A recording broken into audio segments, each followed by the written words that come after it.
One of the things that I think neuroscientists have come to believe is that parents provide a buffer for how the child handles stress.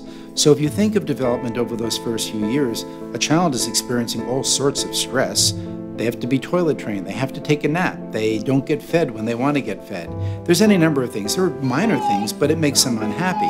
But what parents can do is they essentially teach them how to cope with that by helping them. And so we know that development occurs in this environment of relationships. And if the relationships are not good, often what happens is the child doesn't learn how to regulate their own emotional response and how to deal with stressful life experiences. Estamos na rua de casa, amor. Calma. Já vai passar, já vai passar. Já vai passar.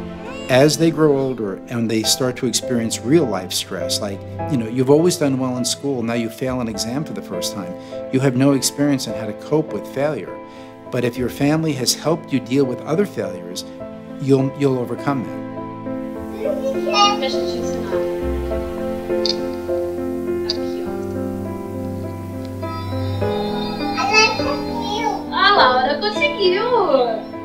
There is frustration in normal life. There's stress in life. So the goal is not to prevent a child from feeling frustration.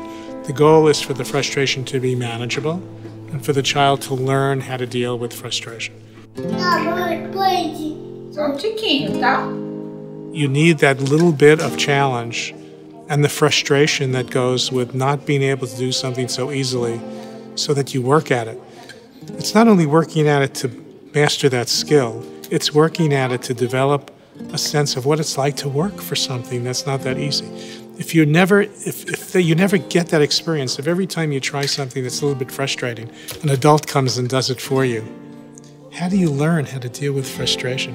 Which is a very important thing to learn.